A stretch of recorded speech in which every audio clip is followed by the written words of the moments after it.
The Hells Angels biker found the little girl pinned near a rusted Humvee, and his retaliation silenced the men hunting her. Hello everyone. Before we begin today's story, I have a small favor to ask. Please hit subscribe and turn on the notification bell so you never miss our channel's new videos. It's quick, free, and the best way to support us in bringing you more dramatic stories. Your support means the world to us. Where are you watching from? Drop your city or country in the comments below. Thank you very much. It was a cold, bitter night in the wilderness. The air was thick with the smell of pine and wet earth. Jake Razor Morrison, a Hells Angels biker, cruised down the deserted stretch of road in his Harley-Davidson, the engine's roar echoing in the emptiness. His mind wandered, as it often did during long, lonely rides. But that night was different. He could feel something in the air, an unease that crawled under his skin. He slowed as he passed the rusted wreckage of an old military Humvee, parked haphazardly at the edge of a clearing. His eyes caught something, movement. At first, he thought it was just the wind, but then he heard it. A weak cry. His instincts kicked in. Without thinking, he steered the bike toward the sound. The Humvee loomed larger as he approached. The remnants of its metal body were twisted, corroded by years of neglect, but it was the sight next to it that stopped him cold. A little girl, no older than 7 or 8, lay crumpled on the ground, trapped under the wreckage. Her clothes were torn, her face smeared with dirt and blood. She was struggling, trying to free herself, but the weight of the vehicle was too much for her frail body. She looked up at him with wide, terrified eyes, her breath shallow, as if every movement caused her pain. Razor's heart sank. This wasn't just an accident. The look in her eyes told him everything. She wasn't just lost, she was in danger. He jumped off his bike and rushed to her side. "Hey, kid," he said, his voice softer than he intended. "I'm not gonna hurt you. Let's get you out of here." The girl flinched at his touch, her small body trembling in fear. Razor froze for a moment, his rough exterior, tattoos, scars, leather jacket, intimidating to the little one. But the desperation in her eyes made him forget everything but the need to help her. He grabbed the side of the Humvee and lifted, the weight heavy, but his strength was enough. With a grunt, he shoved it just enough to free her. She whimpered as she slowly crawled from beneath the wreckage, her legs too weak to stand. "You're safe now," he muttered under his breath, kneeling beside her. "What happened to you?" She didn't answer right away. Instead, she looked over her shoulder, her eyes darting around like she was expecting something, or someone, to appear. Razor's instincts flared. "Who did this to you?" he asked gently, though his mind was already racing. The girl clutched her chest, still too shaken to speak. Razor could hear the distant sound of footsteps, heavy, deliberate steps, echoing through the quiet night. His blood ran cold. He wasn't alone. The hairs on the back of his neck stood up as he realized they were being hunted. The men who'd hurt her weren't far behind. He scanned the darkness, the shadows deep and hiding their intentions. His heart pounded, not from fear, but from the fury that rose inside him. Razor was a Hell's Angel, and no one threatened a child on his watch. No one hurt the helpless without consequences. He stood up, pulling the girl behind him, his body tense. "Stay behind me," he ordered in a low growl. He wasn't about to let anything happen to her. Not tonight. He was done running from his past. He wasn't going to let these bastards get away with this. The sound of approaching footsteps grew louder. Razor's eyes narrowed. It was time to fight, and he would make sure that the men who dared to hunt a little girl would never forget what happened next. "I've got you," Razor muttered under his breath, his voice a low growl as he scanned the darkness. The girl was still trembling behind him, clutching his leather jacket with her tiny hands. He could feel her fear seeping into him, but he shoved it down, focusing on the task at hand. The footsteps were getting closer now, too close for comfort. He knew they were out there, somewhere in the trees, stalking them like predators. Razor's heart thudded in his chest as he gripped the handlebars of his bike, the weight of the situation pressing down on him. He wasn't just protecting himself anymore. He was protecting her. The girl had no idea who he was, what he had done, or what he was capable of, but she trusted him in a way that made him more determined than ever to keep her safe. He glanced down at her, her wide eyes reflecting the moonlight as she clung to him. He could see the fear in her face, but there was something else too. Hope. Razor had seen that same look on the faces of the people he'd helped in the past. and it made his blood boil to think that someone had taken that hope away from this innocent child. The sounds of the approaching men grew louder, echoing in the cold night air. Razor's mind was racing. He wasn't sure how many of them there were, but he knew that if they got too close, there wouldn't be enough time to get the girl to safety. He needed to act fast. With a deep breath, he turned to face her, crouching down to her level. "Listen to me," he said, his voice steady despite the adrenaline coursing through his veins. "I need you to stay behind me and do exactly what I say. Don't move, don't make a sound. I'm going to protect you, but you have to trust me, okay?" The girl nodded, her lips trembling as she looked up at him. He could see the fear in her eyes, but there was also a glimmer of trust. Razor gave her a reassuring smile, though he wasn't sure if he believed it himself. "Stay close," he said, his hand on the grip of his knife. The men were almost on them now, their figures emerging from the shadows, rough and menacing. Razor's muscles tensed as they stepped into the clearing. There were 3 of them, all dressed in dark clothes, their faces hidden beneath hoods and masks. They stopped a few yards away, eyeing Razor with suspicion. Razor wasn't about to back down. He wasn't scared of them. He had faced worse. A lot worse. The leader of the group, a man with a deep scar running across his cheek, stepped forward, his eyes narrowing as he took in the sight of Razor and the girl behind him. "What do you think you're doing?" The man sneered, his voice rough and threatening. "You don't belong here, biker." Razor stood tall, his posture relaxed, though his heart was pounding in his chest. He wasn't going to let them intimidate him. "She's not your property," Razor said, his voice low and dangerous. "You're not getting anywhere near her." The man laughed, the sound cold and mocking. "And what's a biker like you gonna do about it?" Razor didn't answer right away. Instead, he stepped forward, closing the distance between him and the men. His movements were calm, controlled, dangerously so. He didn't need to explain himself. The way he held himself said it all. He wasn't backing down. The scarred man smirked, his hand inching toward the gun tucked in his waistband. But before he could make a move, Razor was already on him. With a quick, fluid motion, Razor grabbed the man's arm and twisted it behind his back, using his strength to force him to the ground. The other 2 men lunged forward, but Razor was ready. He pulled out his knife, the blade gleaming in the moonlight, and held it at the ready. "Move," Razor warned, his voice cold. "And I'll make sure you regret it."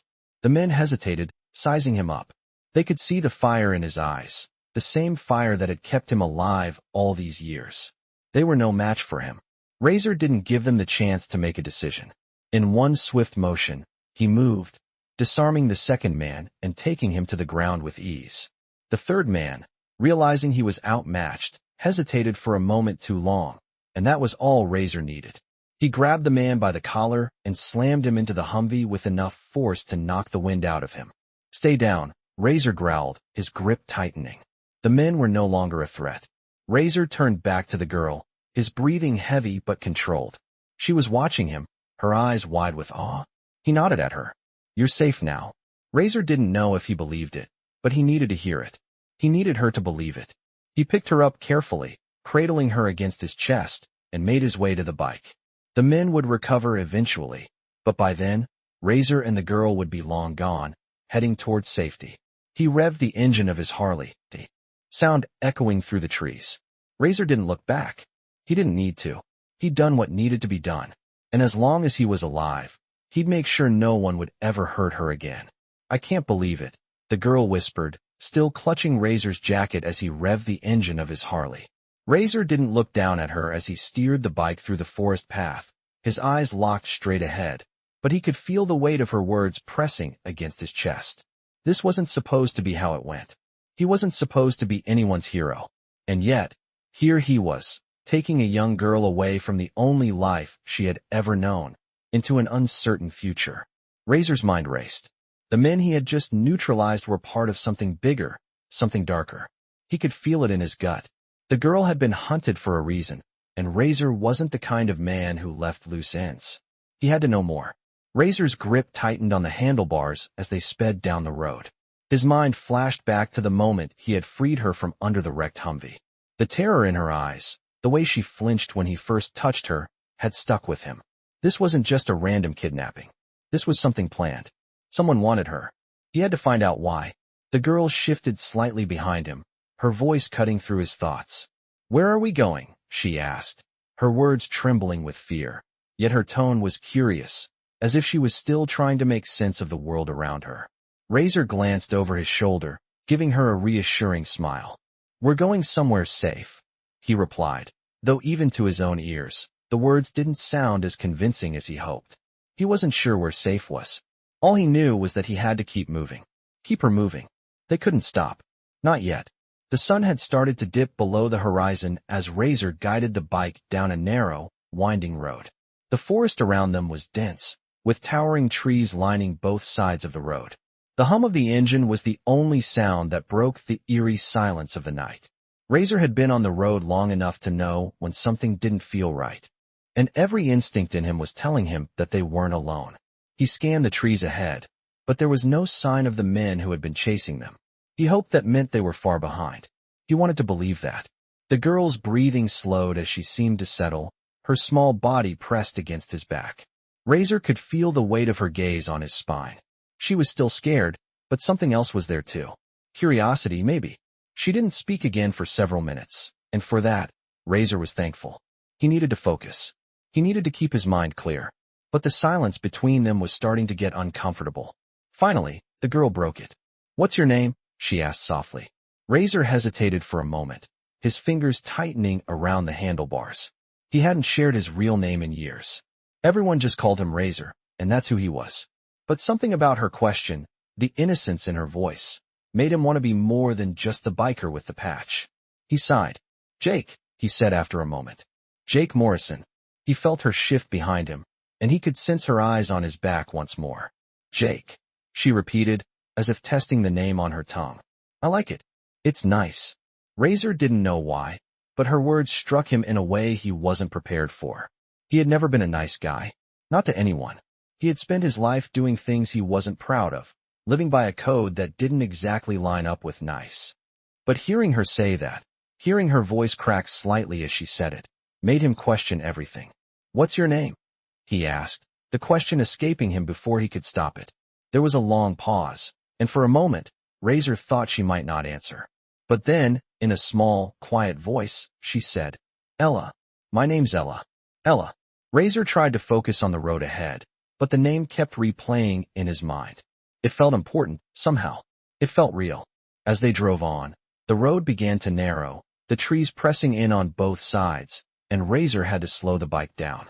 It wasn't long before they reached a small cabin hidden deep in the woods, far from the nearest town. The place was a safe haven, a place Razor had come to after walking away from his past. He had fixed the cabin up with his own hands, making it as secluded and secure as possible.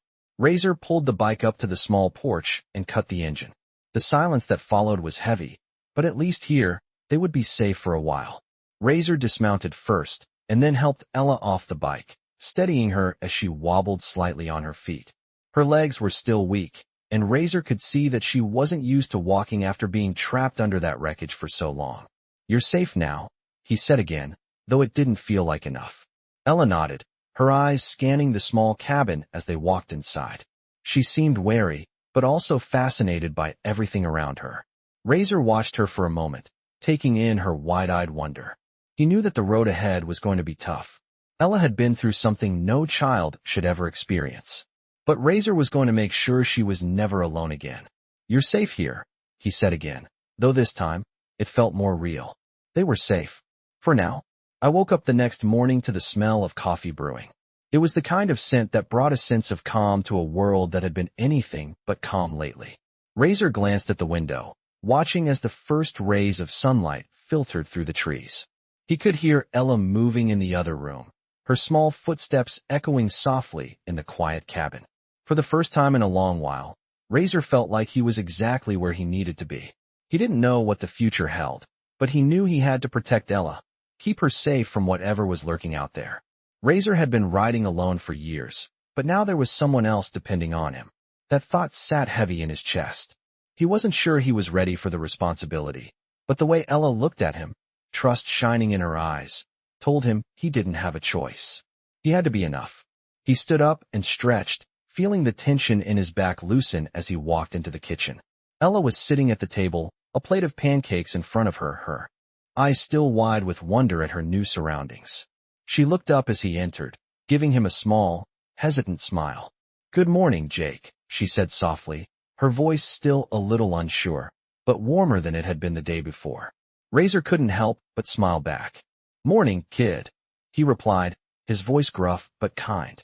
He walked over to the counter, pouring himself a cup of coffee before sitting down across from her. "How are you feeling?"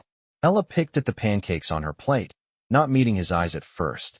"I'm okay," she said quietly, but Razor could tell there was more she wanted to say. He gave her a moment, waiting for her to open up on her own. After a few seconds, she looked up, her eyes filled with a mix of sadness and curiosity. "Why were they after me?" she asked, her voice trembling slightly. Razor felt his stomach drop. He had been dreading this conversation, but he knew it was coming. He set his coffee cup down, leaning forward slightly as he spoke. "I don't know yet," he said, his voice low, "but we'll figure it out." Ella nodded slowly, her gaze drifting out the window. Razor could see the wheels turning in her head. He could see the pain, the confusion, but also a spark of hope. He had to protect that spark. "You're safe here," he said firmly, his eyes locking with hers. "No one's gonna hurt you again. Not while I'm around." Ella nodded, but he could see the fear still lingering in her eyes. He could feel it too, deep down. He didn't know who was behind this, but whoever they weren't going to stop until they got what they wanted. Razor couldn't let that happen. He would find out what they wanted and make sure they never got close to Ella again. The rest of the day passed quietly. Razor kept to himself, cleaning his bike and checking his gear, while Ella played in the corner of the cabin, drawing in a small notebook. He kept his ear to the ground, listening for any sounds that didn't belong, but the forest around the cabin was as still as ever. That night, after they had eaten dinner and Ella had gone to bed, Razor sat by the fire, staring into the flames. His mind was racing. He had to know more about why Ella was being hunted. Someone had gone through a lot of trouble to track her down, and that meant they were serious. Razor had seen enough to know that the stakes were high. But who would want a little girl so badly? And why? The questions circled in his mind like vultures. He knew he needed answers, but he didn't have them. Not yet. He leaned back in his chair, letting the heat of the fire soak into his skin. His thoughts were interrupted by a soft sound behind him. Footsteps, faint but unmistakable. Razor's hand instinctively went to his knife, but he didn't turn around. He knew who it was before she spoke. "Jake." Ella's voice was small, uncertain. Razor turned, giving her a tired smile. "Everything okay, kid?" Ella stood in the doorway, her small figure framed by the dim light of the cabin. I can't sleep," she admitted, her eyes wide and vulnerable in the shadows. Razor patted the chair next to him. "Come on over, kid. I'll keep you company." Ella hesitated for a moment before slowly walking over to him. She climbed onto the chair beside him, curling up with her knees tucked to her chest. Razor put an arm around her shoulders, feeling the tension in her body. "I'm scared," she whispered after a long silence. Razor didn't know what to say to that. He couldn't promise her that everything would be okay, because he wasn't sure it would be. But he knew one thing. He would make sure she wasn't alone. "I know, kid," he said softly. "But you're not alone. Not anymore."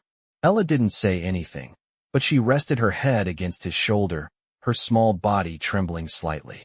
Razor sat there, staring into the fire, his mind racing. The men who had been after her were still out there, and it was only a matter of time before they came back. But Razor wasn't going to wait for them to come to him. He was going to find them first. He wasn't going to let anyone hurt her again. Not on his watch. "I spent the next few days trying to keep things normal. It wasn't easy, but I had to do it for Ella. The last thing she needed was to be constantly reminded of what she had gone through." I could see it. In her eyes, though, the fear was still there, just below the surface, ready to bubble up at the slightest provocation. But she was strong. She had to be. I couldn't protect her forever, but I could give her time to heal. I stayed close, watching over her as she explored the cabin, her small hands touching everything, as if trying to find a new reality in the midst of everything that had happened. She seemed to enjoy the small things, the quiet of the forest, the way the birds would fly past the windows, the sound of the wind through the trees. Every now and then, she would ask me about the world outside, about the life she had once known, but I always dodged the question. I wasn't ready to tell her everything, and she wasn't ready to hear it. The men who had been chasing her, whoever they were, hadn't come for her yet. I wasn't sure if they even knew where we were, but I couldn't take chances. I kept the cabin locked tight and stayed alert. Every day, I ran through scenarios in my mind. Who were they? Why did they want Ella? What were they after? I couldn't let myself get distracted. It was too dangerous. One night, as we sat by the fire, Ella looked at me, her face serious. "Jake, what happened to my mom?" she asked, her voice small and uncertain. I froze. It was the question I had been dreading. I didn't know what to say. I hadn't prepared myself for it. Ella deserved to know the truth, but the truth was something I wasn't sure I could give her. I had promised to keep her safe, but I wasn't sure how to protect her from this. "Ella," I started, my voice thick with hesitation. "Your mom? She's not coming back." I saw the look on her face, the way her eyes filled with confusion, and then a sadness so deep it made my heart ache. She didn't cry, not yet, but I could see the hurt building up inside her. "Why? What happened?" she asked, her voice trembling now. "The people who came after you. They hurt her, didn't they?" I couldn't lie to her. I couldn't tell her that everything would be okay, not when I knew it wasn't.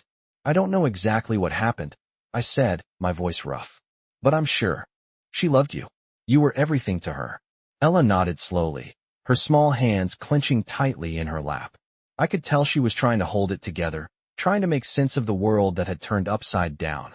"Do you miss her?" she asked, her eyes searching mine. I felt a pang in my chest. Of course, I missed her. I missed everything about her. But this wasn't the time for that conversation. "Yeah," I said softly. "I do. But right now, you need to focus on getting better. We'll figure out what happened when the time is right." Ella didn't say anything else. She just stared into the fire, her face set in a way that told me she was processing it all. I didn't know how much of it she understood, but I hoped that, for her sake, she wouldn't have to understand it all just yet. The following day, I went out to gather supplies. I wasn't sure what I was preparing for, but I knew I needed to be ready. I wasn't going to let anyone get close to her again. As I made my way through the forest, a sense of unease washed over me. The wind was still, too still. There was something off about the way the trees loomed around me, the way the silence seemed to stretch on forever. I had been in these woods enough times to know when something didn't feel right. I picked up my pace, scanning the trees for any signs of movement.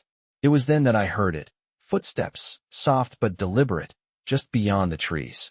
I froze, my heart pounding in my chest. I wasn't alone. Someone was out there, watching. My instincts kicked in. I dropped to a crouch, moving silently through the underbrush, my eyes darting around. Whoever it was, they were close.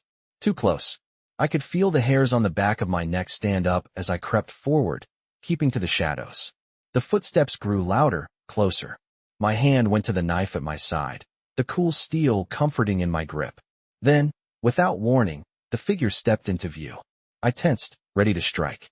But when I saw who it was, I lowered my knife immediately.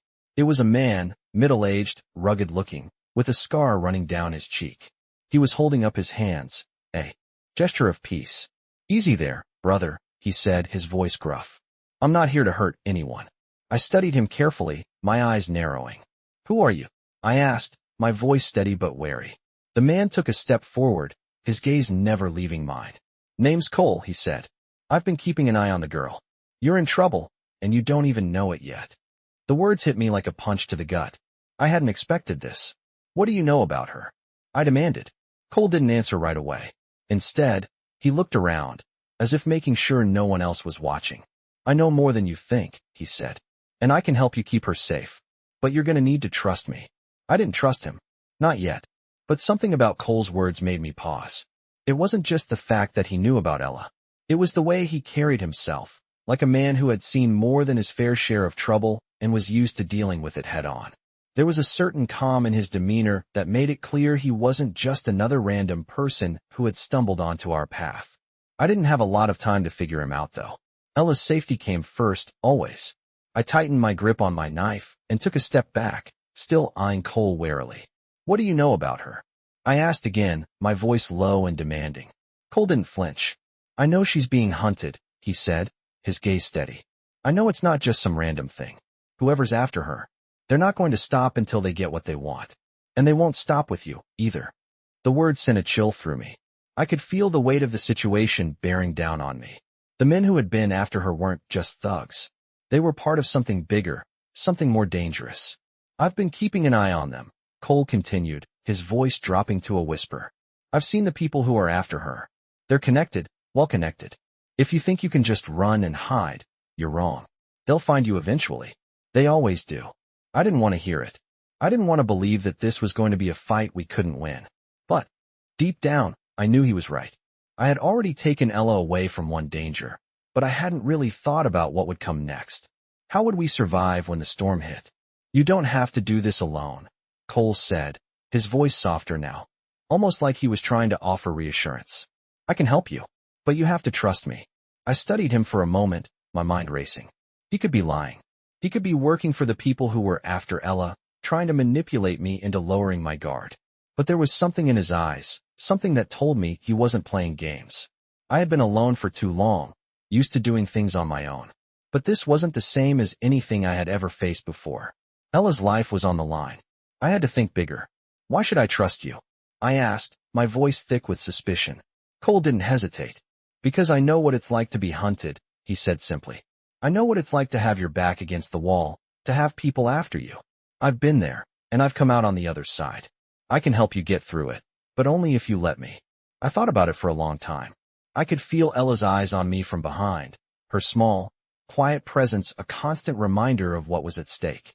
I wasn't sure I was ready to put my faith in Cole, but I didn't have a choice. If he was right, and the people after us were as dangerous as he claimed, I needed all the help I could get. All right, I said finally, my voice steady. But if I find out you're lying to me, you won't, Cole interrupted, his eyes locking onto mine with a seriousness that sent a shiver down my spine. I'm on your side. I've got your back. And I've got a plan to make sure you both stay safe. I didn't know what his plan was, but I wasn't in a position to argue. I needed to know what came next. What do you want from me? I asked, my eyes narrowing slightly. Just to help you, he said, shrugging. But I need you to listen to me. You can't just stay here forever. They'll eventually figure out where you are. You need to be proactive. You need to be ready. I could feel my stomach knot at the thought. It wasn't that I was afraid to fight back. It was just that I didn't know how to fight the kind of people who had been after Ella. I didn't know how to go up against an enemy I couldn't even see. What do we do first? I asked, already dreading the answer. Cole glanced at the forest, his expression thoughtful. We get you both out of here. Now. The urgency in his voice caught me off guard. What do you mean, get us out of here? I asked. I mean exactly what I said, Cole replied, turning his gaze back to me. We leave. We don't stay here any longer. I'll lead you to a safer place, but we have to move fast. The longer you stay in one spot, the more likely they'll find you. My pulse quickened. What about Ella? She's just a kid. You think she can handle this? Cole's gaze softened as he looked back at the cabin. I'm not saying it'll be easy, but if you don't move now, you'll be giving them exactly what they want. And I don't think you want that. Neither does she. He was right. Ella had already been through more than any child should ever face. She deserved peace. I owed it to her to give her that peace, no matter how hard it was to make the first move. I glanced back at Ella, who was still sitting quietly by the fire, her small figure barely visible in the shadows. I could see the quiet resolve in her eyes, the same way I felt in my gut. We had to move. All right, I said, turning back to Cole. Let's go. He nodded once, a grim smile tugging at the corners of his mouth. Good choice, he said. Let's get you both out of here before it's too late. And just like that, the decision was made. We were leaving the cabin. We were stepping into a world of uncertainty, and the road ahead was going to be harder than anything I'd ever faced. But it was the only choice I had. And it was the only choice Ella had too. I could feel the weight of the decision as we left the cabin behind. Cole led the way, walking at a brisk pace through the dense forest, with Ella and I following closely behind. Every step felt like a countdown, a ticking clock in my head. I had no idea where we were going, but I trusted that Cole had a plan. I had no other options, and I wasn't about to risk putting Ella in any more danger. The trees around us were thick, their branches weaving together above us, blocking out the fading light of day. The air was thick with the smell of damp earth, and the only sound was the crunch of our footsteps against the forest floor. Ella stayed close to me, her small hand clutching my jacket, but I could feel her unease. She had been so brave, but I could see the fear still lurking in her eyes. I couldn't imagine what she had been through, and I hated that I couldn't protect her from the world that had hurt her. Cole kept his pace steady, occasionally glancing over his shoulder to make sure we were still following. He didn't speak much, but I could tell he was on edge. He was keeping an eye out for something, waiting for something to happen.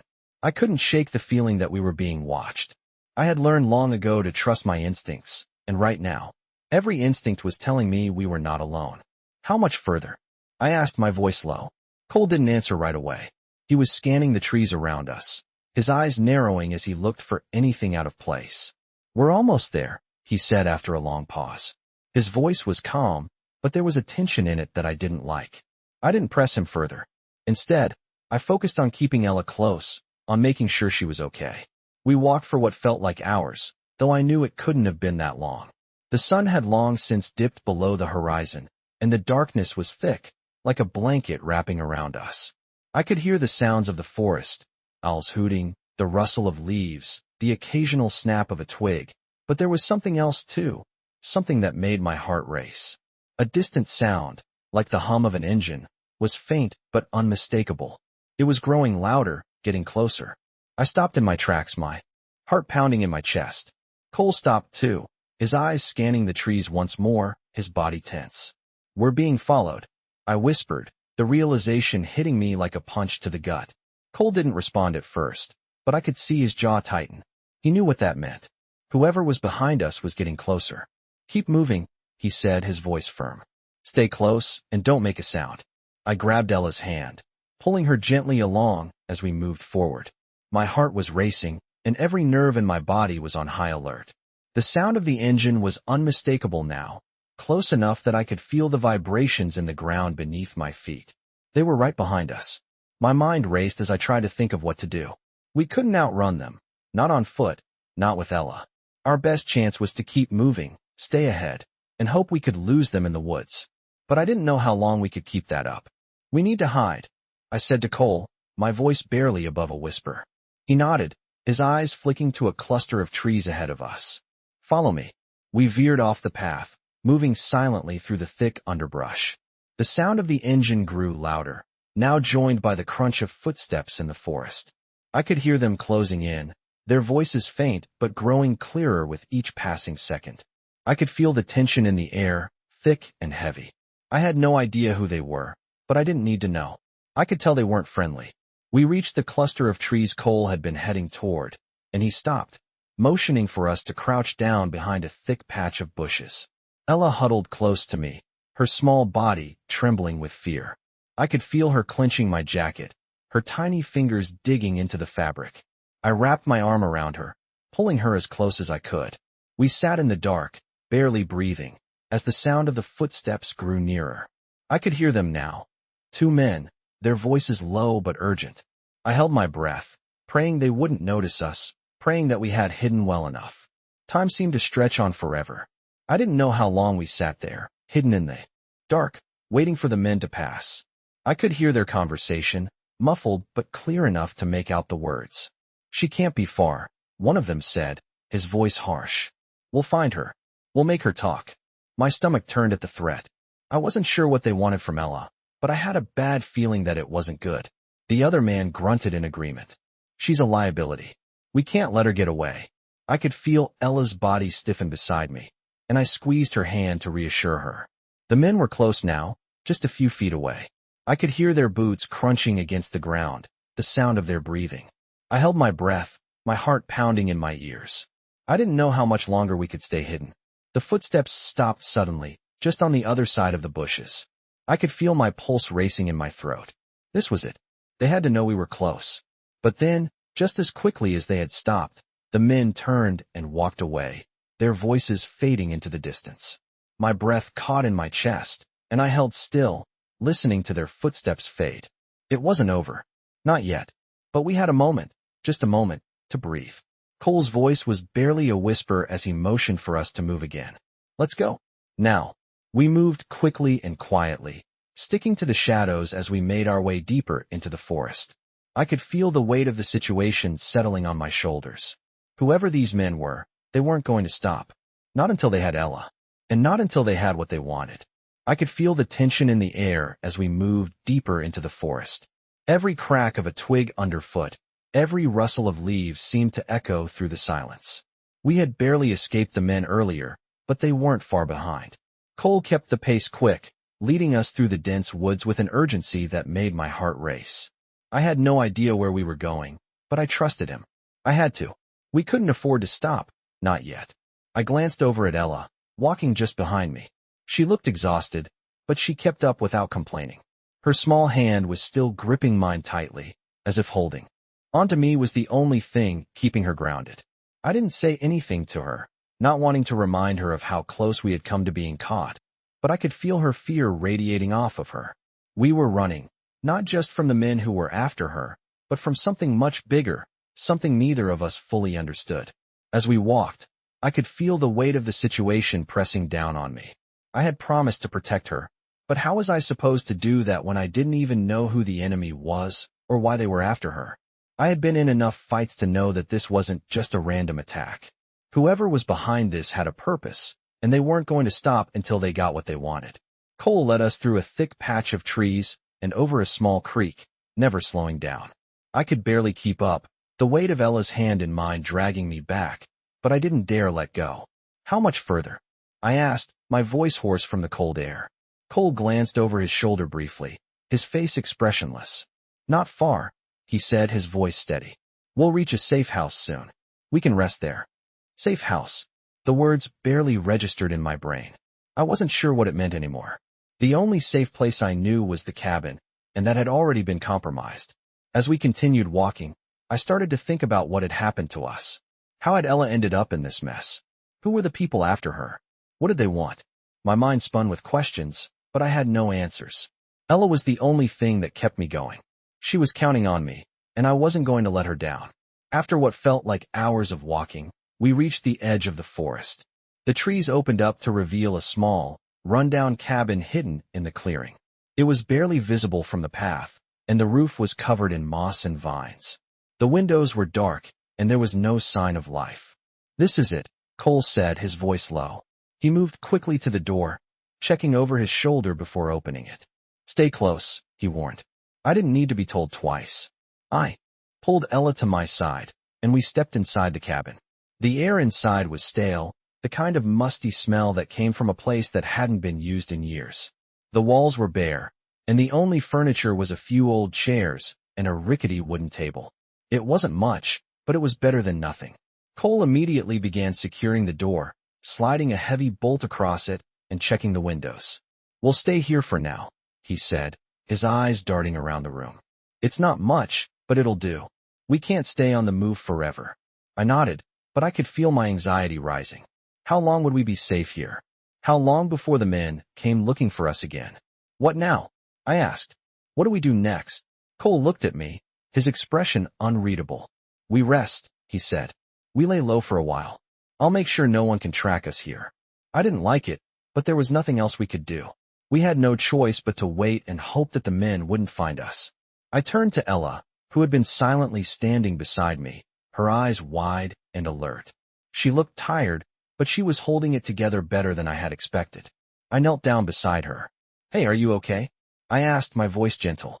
She nodded slowly, her small lips pressed tightly together. I'm okay, she said, but I could see the fear still in her eyes. I just want to go home. My heart broke for her. I know, I said softly. But right now, the most important thing is that you're safe. And I'll do everything I can to keep you safe, I promise. Ella didn't say anything else. She just wrapped her arms around her knees and stared out the window, lost in thought. I didn't know how long we would be able to stay here. I didn't know how long we could keep running. But one thing was clear. As long as Ella needed me, I wasn't going to stop fighting. I wasn't going to let anyone take her away from me. The night stretched on, and I could hear the wind rustling outside, the faint sounds of the forest whispering in the darkness. I stayed alert, watching the door and the windows, but it felt like time had stopped.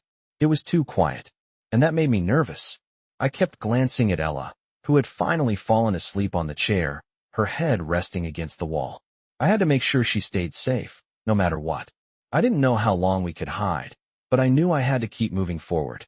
For Ella, for her future, for both of us. I woke up to the sound of silence. The kind of silence that felt too heavy, too still. My eyes snapped open, and I immediately reached for the knife I kept close by. The cabin was dark, save for the faint light of early morning creeping in through the cracks in the walls. I looked around, my instincts on high alert.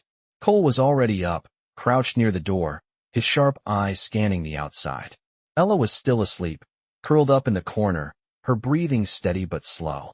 The quiet of the morning should have been comforting, but instead, it only deepened the pit in my stomach. Something was wrong. I could feel it. Cole, I whispered, not wanting to wake Ella.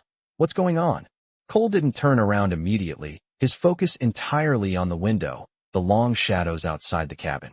We've been followed, he finally said, his voice low, tense. I didn't need to hear more. My mind raced, processing the information. They had found us. The men who had been hunting Ella. It was only a matter of time, but now it was happening faster than I anticipated. How many? I asked, my voice cold and steady. At least 2. Cole replied, his voice betraying the urgency he was feeling. Could be more. I saw them on the edge of the clearing last night. They're waiting. They know we're here. My blood ran cold. This wasn't just a random search. These men were professionals. They were tracking us, methodical, patient. And now, they were closing in. I needed a plan. Fast. I looked at Ella, still sleeping peacefully, unaware of the danger creeping closer. I couldn't let them get to her. I couldn't let anyone take her from me. I turned to Cole. We can't stay here. We need to move. Now. Cole nodded, but there was something else in his eyes. Something I didn't like. I'm not so sure we can outrun them anymore, he said. We've been on the move too long. We're running out of time. His words hit me harder than I expected. I had been hoping we could get to a safer place, but now it felt like there was no safe place left. What do you suggest we do? I asked, my voice growing more urgent. Cole stood up slowly, moving toward the door with a calculated calmness. We make a stand here, he said. We fight back. I felt a shiver run down my spine. I had been in plenty of fights, but nothing like this. The men who were after Ella weren't the kind to back down. They were dangerous, and they wouldn't hesitate to do whatever it took to get what they wanted. But Cole was right. We couldn't keep running. Not forever. And if we were going to survive, we had to be prepared to fight. I walked over to Ella, kneeling beside her. Ella, I whispered, gently shaking her awake. Her small body stirred, her eyes blinking open, confused at first. When she saw my face, her expression softened, but I could see the lingering fear in her eyes. She knew. She had to. What's happening? She asked, her voice small. We need to go, sweetie, I said softly. It's not safe here, but I need you to listen to me, okay? She nodded, her eyes wide with a mix of fear and trust. I helped her stand, keeping a tight hold on her hand. Stay close to me, I said. No matter what happens, don't leave my side. She nodded again, squeezing my hand. I could feel the weight of what we were about to face pressing down on me, but I couldn't let myself break down. I had to protect her. Cole, I said, turning to him, what's the plan? He was already gathering his gear, checking the rifle he had tucked by the door. We fight them here, he said again. We make it hard for them to get inside. We don't give them any advantage. I nodded, the decision settling in my chest like lead. We were going to make a stand. Get ready, Cole said, his voice steady. We don't know how long we have, but when they come, we're going to make sure they don't get past us. The weight of his words sank in. The moment we were about to face was bigger than anything we had prepared for. It wasn't just about surviving anymore. It was about making sure Ella had a future where she was free from this constant fear. As we set up inside the cabin, Cole took position by one of the windows, watching the clearing outside. I paced the small room, my mind racing through possible scenarios, each one worse than the last. The sounds of the forest outside seemed to grow louder, every rustle of leaves or snap of twigs amplified in the silence. Ella stood near the back of the cabin, close enough for me to reach, but far enough away to be out of the way. She didn't say anything, just watched me with wide eyes, as if she understood the seriousness of the situation. I could feel her fear, but I knew she was trying to be brave. She had no choice. None of us did. The moments dragged on, the silence broken only by the occasional creak of the cabin's old wood or the distant sounds of the men outside. I didn't know how many there were, but I knew that we couldn't afford to wait any longer. They're coming, Cole whispered suddenly, his eyes narrowing as he focused on the clearing. Get ready. I braced myself, my heart pounding in my chest. This was it, the moment we had been running from. And now, we had no choice but to face it head-on. Ella squeezed my hand tighter, and for the first time since this nightmare began, I felt a flicker of hope. Maybe, just maybe, we could fight back. Maybe we could win. I could hear their footsteps now, unmistakable against the quiet hum of the forest. The men were closing in, the sound of boots crunching the dry leaves growing louder with each passing second. My heart raced in my chest, adrenaline surging through me as I gripped the rifle in my hands, my finger resting lightly on the trigger. This was it, the moment we had been running from.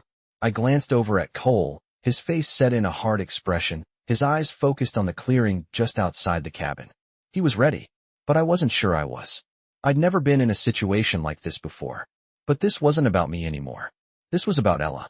I couldn't let them take her. Not after everything we'd been through. I turned to look at Ella, who was standing quietly by the back wall, her small figure barely visible in the shadows. She had been so brave, but I could see the fear in her eyes. I could feel it too, the weight of what was happening pressing down on us both. I had to protect her. I had promised. Stay here, I whispered, though I knew she couldn't really go anywhere. She was too small, too vulnerable. But she nodded anyway, her eyes wide with a trust that broke my heart. I wanted to say more, to tell her everything would be okay, but I couldn't lie to her. I didn't know what would happen. We didn't have much time. I could hear the men now, talking, their voices low but clear enough to make out a few words. They were getting closer. We know you're in there, one of them called out, his voice rough. There's nowhere to run, nowhere to hide. You might as well come out now. I clenched my jaw, my finger tightening around the rifle. I wasn't going to let them get away with it. Not now. Not after everything Ella had been through. I moved toward the window, my eyes scanning the edge of the forest. The men were still hidden in the trees, but I could see their shadows shifting, the dark figures moving toward the cabin. We make our stand here, Cole said, his voice steady, but I could see the tension in his face. He was ready to fight, but I wasn't sure how much fight we had left in us. I wasn't sure if we could win. The door creaked slightly, and I spun around, my hand instinctively reaching for my knife. But it was just Ella, her small frame silhouetted in the dim light. Don't go out there, I said softly, but I didn't need to say it twice. Ella shook her head, her face serious. I'm not afraid, she said, her voice quiet but strong. I could see the fear in her eyes, but there was something else there too. Something more than just fear. It was a determination that made my heart ache. I knelt down to her level, my hand gently brushing through her hair. You are brave, Ella, I said, my voice thick. But I need you to stay here. It's not safe out there. She nodded without saying anything more, but I could tell she wasn't just agreeing to stay behind.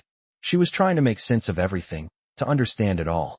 I could see the way her mind worked, trying to piece together the pieces of her broken world. And for the first time, I realized she was stronger than I gave her credit for. As much as I wanted to protect her, as much as I wanted to shield her from this, Ella wasn't just the scared little girl I had found under the Humvee. She had been through things no child should ever go through. And yet she was still standing, still fighting. I had to protect that strength. I had to keep her safe. I turned back to the window, my heart pounding in my chest as the men closed in. I didn't know how much longer we could hold out, but I knew one thing. I wasn't going down without a fight, and I wasn't going to let them take her. The sound of footsteps grew louder, now just outside the door. I could hear them talking again, their voices too close for comfort. I looked at Cole, who was already in position, rifle raised, ready to take the first shot. I took a deep breath, trying to steady my nerves. Get ready, Cole said, his voice calm but urgent. They're coming. The door creaked again, and this time, it wasn't the wind. They were here. I tensed, my finger tightening on the rifle, my eyes locked on the door. This was it. The moment I had been dreading. The men had found us. But they weren't going to take us without a fight. I would make sure of that. I nodded to Cole, signaling that I was ready. And just like that, everything went quiet. The men were at the door, and they were about to find out that they had underestimated us. I heard the first knock on the door, faint but unmistakable, the sound of something metal tapping against the wood. It was quiet at first, almost tentative, like they were testing our defenses, seeing if we would react. But I knew better than to think they were just trying to talk. The men outside weren't here for a conversation. They had found us, and they weren't. leaving without getting what they wanted. I motioned for Cole to stay back. His rifle was aimed at the door, his posture rigid, waiting for any sign of movement. I stood behind the window, peeking through the cracked blinds, watching them slowly gather around the cabin. They were armed, each of them carrying pistols at their sides, and I could see the way they scanned the cabin, looking for weak points. They weren't making any noise, just waiting. And I had no idea how long they'd be willing to wait. But I knew they wouldn't give up. Not until they had her. I glanced over at Ella. She was sitting by the wall, her eyes wide, clutching her knees to her chest. She didn't say anything, but I could see the fear in her eyes. I had to keep her safe. I had promised. I looked back at the door. They had stopped knocking, but I could still hear their faint murmurs outside. They were planning their next move. And if I didn't act soon, they would be inside. They're trying to get us to react, Cole whispered, his voice low but urgent. If we hold out, they'll get impatient. They'll make a move soon enough. I nodded, my hand gripping the rifle tighter. The plan was clear. We had to wait, hold our ground, and not give them the satisfaction of knowing we were afraid. But that didn't make it any easier. The tension in the cabin was suffocating. Every second felt like an eternity, each moment stretching out longer than the last. I could feel my pulse in my throat, my hands shaking slightly as I steadied the rifle. The last thing I wanted was for Ella to see me like this. I needed to be strong. For her. Then, the silence broke. One of the men outside shouted something, his voice harsh and demanding. I couldn't make out the words, but the tone was clear. He wasn't going to wait anymore. There was a loud crash, the sound of the door slamming against the wall as it was kicked in.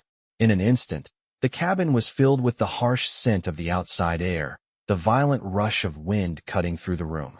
The men were inside. My heart skipped a beat, adrenaline surging through my body. I moved quickly, positioning myself between Ella and the men who were now rushing into the cabin, their guns raised and ready.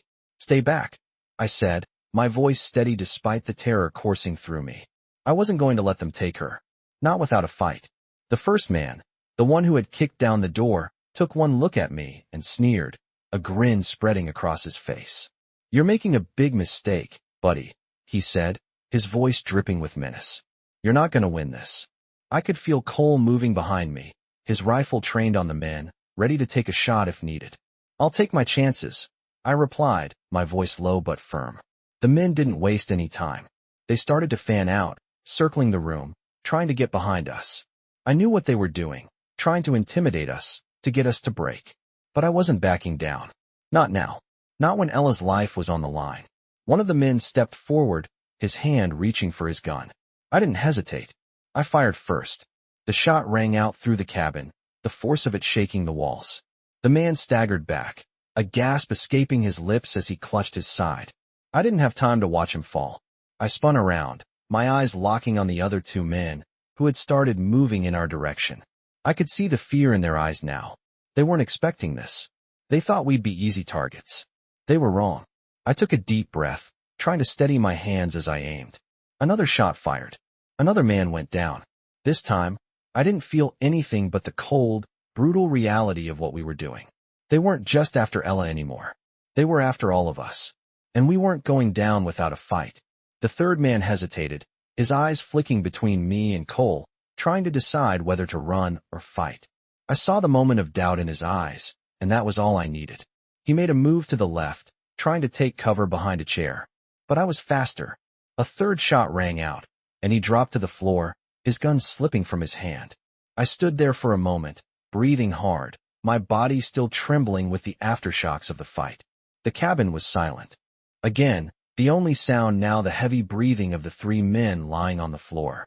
They were out of the fight, but I knew we couldn't relax. There were more out there, and they would keep coming. I turned back to Ella, who had not moved since the shooting started, her eyes wide with shock. She was pale, her body stiff with fear, but she hadn't made a sound. I walked over to her slowly, my gun still in hand. It's okay, Ella, I said softly, my voice calm despite the chaos around us. We're safe. For now. She nodded slowly, though I could see that the fear was still there. It wasn't over. Not yet. But we had won this round. For now, that was enough. The silence after the fight was deafening. I stood there, rifle still in my hands, staring down at the three men on the ground. The cabin felt smaller now, the walls closing in, the reality of what had just happened sinking in. They weren't just men who had come for us. They were part of something much bigger, something that was not going to let us go so easily. They had underestimated us, thought we were weak, and now they were paying the price. I glanced at Cole, who had moved quickly to secure the perimeter, making sure there were no more surprises waiting for us. His face was calm, but I could see the tension in his shoulders. He wasn't done yet. None of us were. Ella was still standing by the wall, her small frame stiff with shock, her wide eyes fixed on the men lying unconscious or worse on the floor. She hadn't said a word since the gunshots rang out. I knew she was scared, but I also knew that she was starting to understand just how much danger we were in. I moved toward her, trying to put on a brave face, though inside, my heart was racing. "Ella," I said gently, "we're okay. You're safe." She looked up at me, her eyes searching my face for reassurance. She didn't speak, but the fear was still there, deep in her gaze. I kneeled in front of her, lowering myself so that I was eye level with her. "You're safe," I repeated, trying to make her believe it. I couldn't protect her from all of this, but I could give her the one thing she needed most right now: comfort. Her tiny hands gripped my shirt tightly, her small fingers digging into the fabric. "Are they gone?" she asked softly, her voice barely above a whisper. I looked at the three men still lying motionless on the floor. "For now," I said, though I knew better than to think it was over. They might be down, but the ones still out there were more dangerous, and we hadn't seen the last of them. Cole walked over, his eyes scanning the room, checking the windows and the door again. He moved with the precision of someone who had been in too many fights to count. "We need to move," he said quietly, his voice steady. "They'll be back, and next time, they won't be so easy to handle." I nodded. I knew he was right. We couldn't stay here any longer. The men outside were just the first wave. There would be more coming, and we needed to get out before they could regroup. "Ella, listen to me," I said, crouching down in front of her. "We have to leave, okay? We need to go now." She nodded, but I could see the hesitation in her eyes. She didn't want to leave, not after everything that had happened. But she knew we had no choice. We couldn't stay here. I took her hand, guiding her toward the door, my eyes never leaving Cole as he moved to the back of the cabin. He was already ahead of us, preparing the next steps. The moment we stepped outside, the chill of the night air hit us. It was colder now, the kind of cold that sank into your bones and made everything feel even more dangerous. The forest around us seemed darker, the trees looming like silent witnesses to the events that had unfolded in the cabin. We had no idea where we were going, but we had to keep moving. Cole was already leading the way, his steps quick but controlled. I followed closely behind, Ella's hand still in mine. Our pace hurried but careful. We didn't talk much. There was no need to. We were all thinking the same thing: survival. The path was rough, with branches snagging at our clothes and the ground uneven beneath our feet. Every sound made me jump, every rustle of the wind. In the trees, a reminder that we were not alone. I could hear the distant sounds of the men outside the cabin, their voices low but angry. They were probably regrouping, planning their next move. And they wouldn't stop until they had Ella. My chest tightened as we moved through the forest, each step taking us farther away from the cabin, but into the unknown. "How far?" I asked Cole, my voice barely above a whisper. "Not far," he replied. "Just keep moving." We walked for what felt like hours, though it couldn't have been more than 30 minutes. My legs were starting to ache, but I didn't dare stop. Not yet. Ella was still holding my hand tightly, her small body close to mine, but I could tell she was exhausted. She had been through so much in the past days, and I hated that I couldn't do more to ease her pain. I kept glancing back, checking for any sign of pursuit. The night was dark, but there was no sign of the men. At least, not yet. We reached a small clearing, and Cole stopped, holding up a hand. "This is it," he said, his voice low. "We need to stay here for a while. It's not much, but it's safer than anywhere else." The clearing was small, just enough space for the three of us to sit. There was a fallen tree nearby that we could use as cover, and the dense woods around us would make it harder for anyone to find us. I didn't like it. I didn't like staying in one place for too long, but I didn't have a choice. We had to rest, even if it was just for a little while. "Ella, sit here," I said gently, helping her sit down on the fallen tree. She looked up at me, her face pale but still filled with that quiet strength. We'll be okay. I promised, though I wasn't sure I believed it myself. We'll keep moving, and we'll stay safe. Ella nodded, but she didn't say anything. She just sat there, staring into the darkness, her small form tense with fear and uncertainty. And I knew that no matter how many times I said it, we weren't safe yet. We weren't even close. The hours dragged on in that small clearing. The forest was eerily quiet now, and I could feel the weight of our situation settling deeper into my bones. Ella sat close to me, her small frame pressed against my side, but I could feel her fear radiating through her. She was still so quiet, lost in her thoughts, but I knew she was listening, watching. I couldn't protect her from everything, but I could be there for her when it counted. Cole was keeping watch, his eyes scanning the darkness, always alert, never letting his guard down. It wasn't that I doubted him, but the tension was so thick, it was suffocating. Every rustle in the forest made my heart race. Every shifting shadow felt like a threat. I had no idea when the men would return or how many more were out there. But one thing was clear, I couldn't let my guard down. The night stretched on, and we sat in silence, the fire between us a small, fragile comfort against the overwhelming darkness.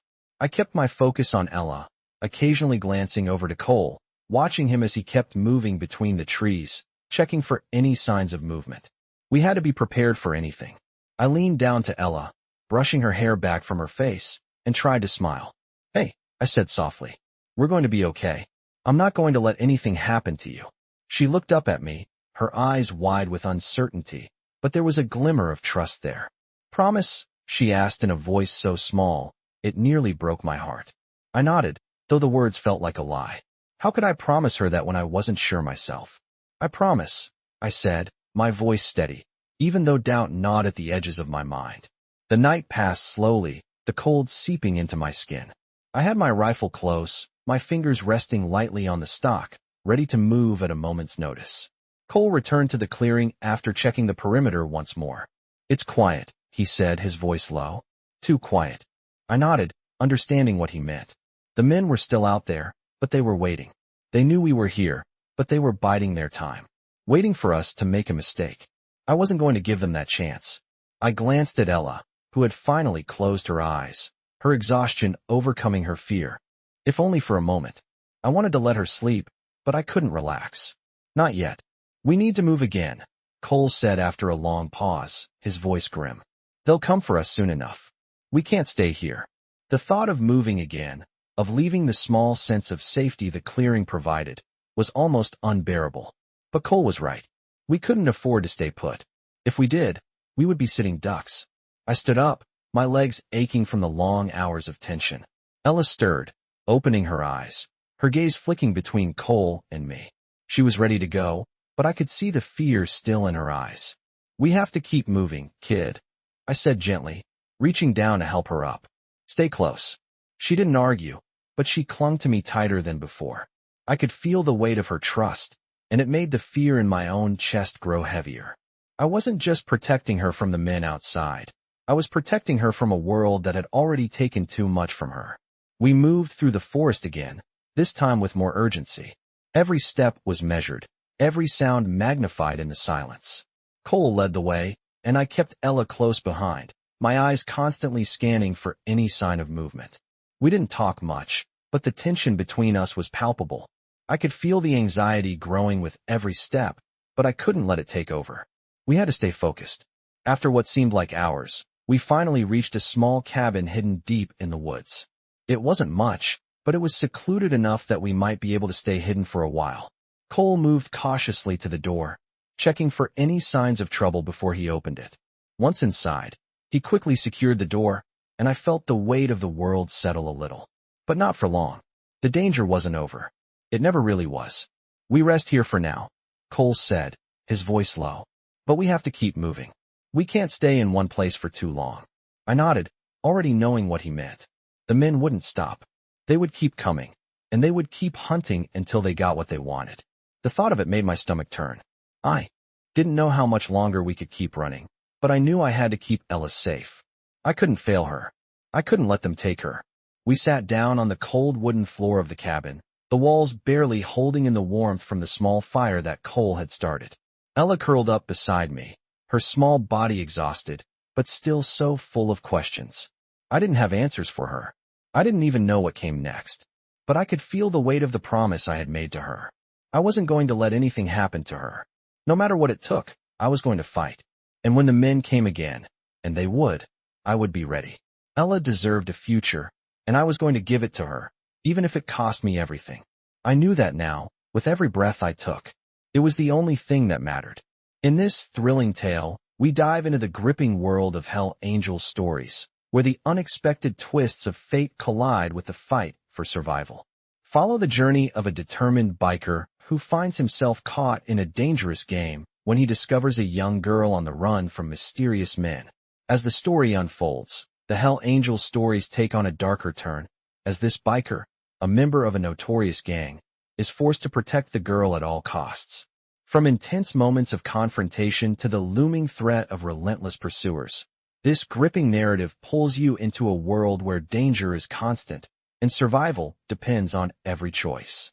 Through these Hell Angel stories, we witness the biker's struggle to protect the innocent while facing his own troubled past. With every step they take, the tension grows, and the story builds to a thrilling conclusion. As they make their stand, the courage of the characters is tested, and the true cost of their actions begins to unfold. This is more than just a fight for survival. It's about redemption and the power of making the right choices, even when the odds are stacked against you. Hell Angel stories don't just explore the gritty underworld of bikers. They dive deep into the emotions and motivations that drive each character. In this story, we see the complexities of loyalty, survival, and the emotional scars that can be left from a life of violence. The Hell Angel stories remind us that sometimes the greatest battles are fought not just on the streets, but within the heart. This thrilling tale will keep you on the edge of your seat as you experience the raw intensity of life on the run and the unbreakable bonds forged in the face of adversity.